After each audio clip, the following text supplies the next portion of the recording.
There was a period of time where it was considered by many publications, and still is considered, that levels are a bit archaic. Levels, stages, whatever you want to call them, breaks in the gameplay that clearly mark that you've moved from one section onto another, either separated by a loading screen, a score screen, a hub area, or sometimes all three.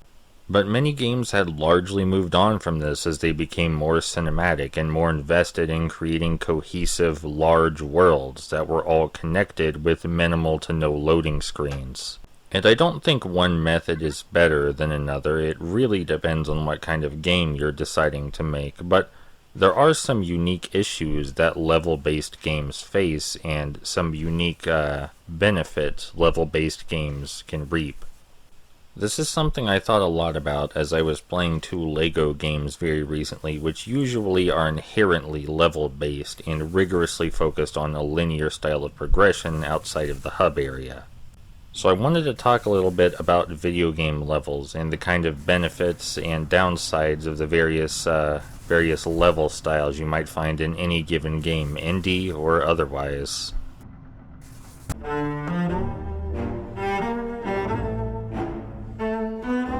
There's this weird tendency in some circles and in some advertisement materials to measure a game's worth by the amount of game content, and now that may be done in total play hours or number of activities, but the number of levels used to be a legitimate way that game advertisements tried to sell you on the product.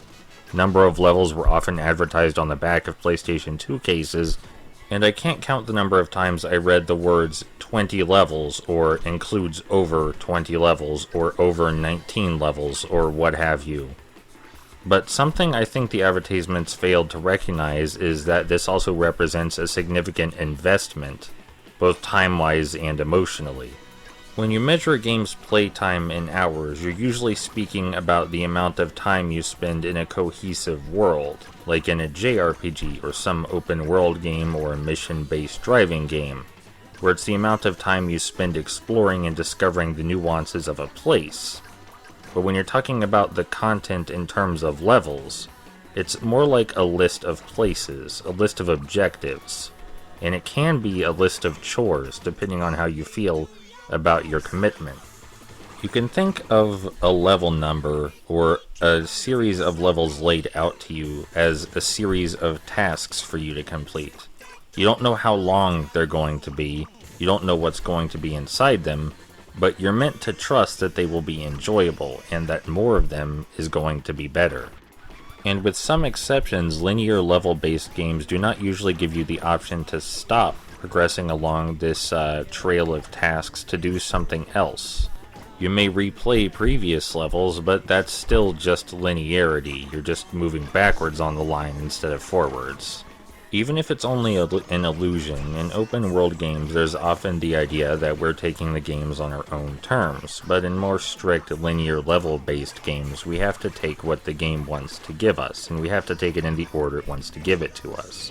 And I have no problem with that, but if the game fails to sell itself significantly, the number of levels can feel daunting, even suffocating, because of the commitment we've made when we started the game. We've already sunk time and cost into it, so we don't want to stop.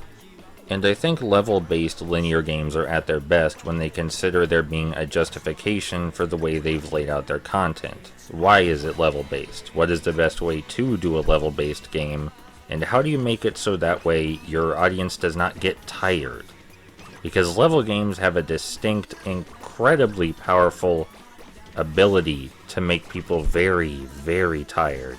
The justification for splitting up your game into levels, or the justification designers may use, varies incredibly depending on what they're going for. Some levels are split up simply so you can easily keep track of your score. Some levels are split up simply because it allows for different themes and mechanics to be introduced and split apart in a way that makes them easier to consume individually. The reasons and justifications you used when making a game level-based really decide the momentum and immensely factor into how tired your player is going to be and how hard you need to work to keep them invested into what's going on. Invested for good reasons, because they want to play more, not just because they've already started. I listed a few of the ways level-based games often try and keep players invested and keep the ball rolling, but there's one specific subset of level-based linear games that makes it much harder on itself to keep things going smoothly.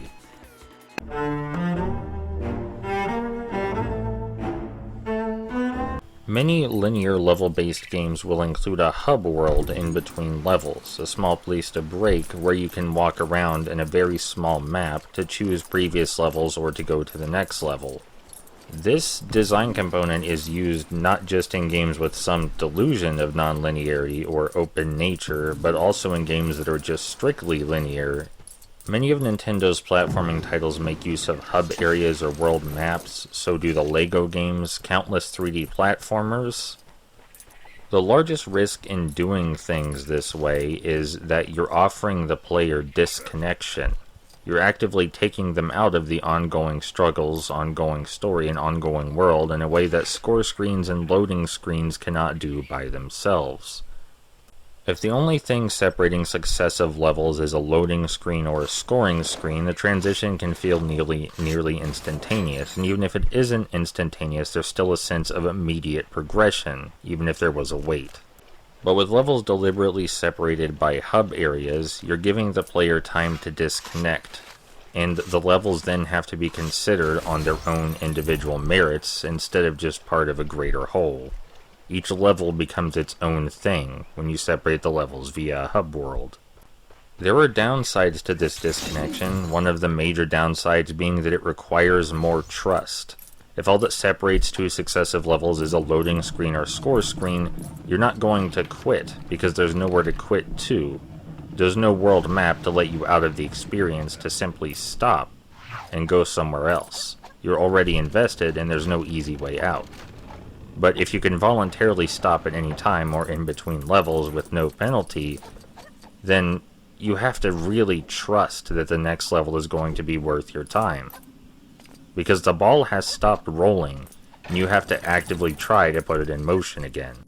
Separating levels via a hub world puts players in a situation where they more critically consider previous levels, whether the next level is likely to be worth their time based on previous levels, and such other factors.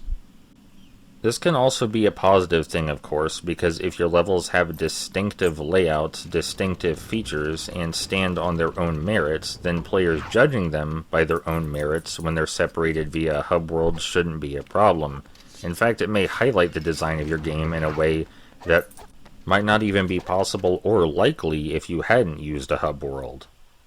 So it's a bit of a double-edged sword. Having more inclination to judge levels on their own merits can mean that people appreciate levels more for their distinctions, or it can mean that the levels start to blend together and they notice patterns that they really would rather not experience again, and simply decline to keep the ball rolling. It's a risky business balancing immediate psychological reactions to suddenly being able to stop progressing in a linear level-based game, but there is a benefit that all level-based games share.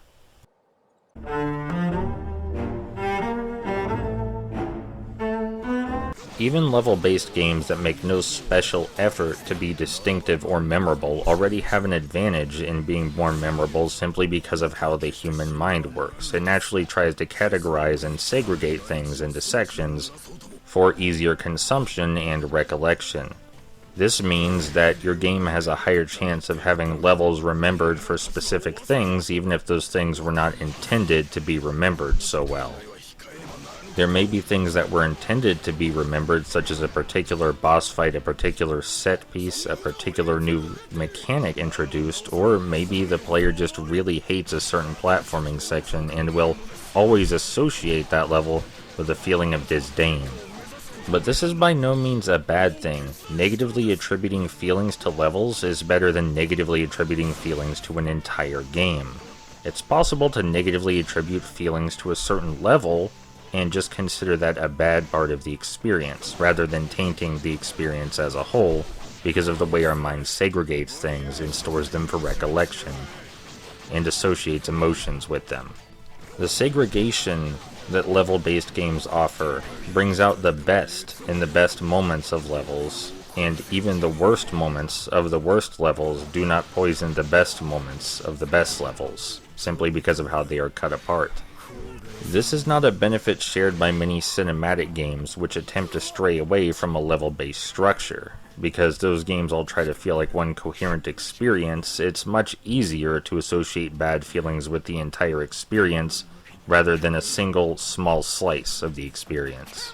The greatest benefit in the design of a level-based game is that you're ultimately deciding on what terms the player gets to experience your game, and that's a great kind of power. It comes with its downsides. Level-based games can seem daunting, or that they're asking too much and giving too little in return. But unless a level-based game leaves an incredibly bad first impression, it takes a lot of negative will to utterly destroy a good level's impression left on someone. Even if there's a long string of sloggy, daunting, utterly boring and tedious levels that are perceived to be quite bad, a single good level can be enough to ignite a flame that keeps people playing. Anyway, thanks for listening. This wasn't going toward one specific coherent point or anything. I just wanted to talk about video game levels. So, don't expect to hear about stuff like this frequently or maybe ever again. I just really wanted to make this video. I'll see you around.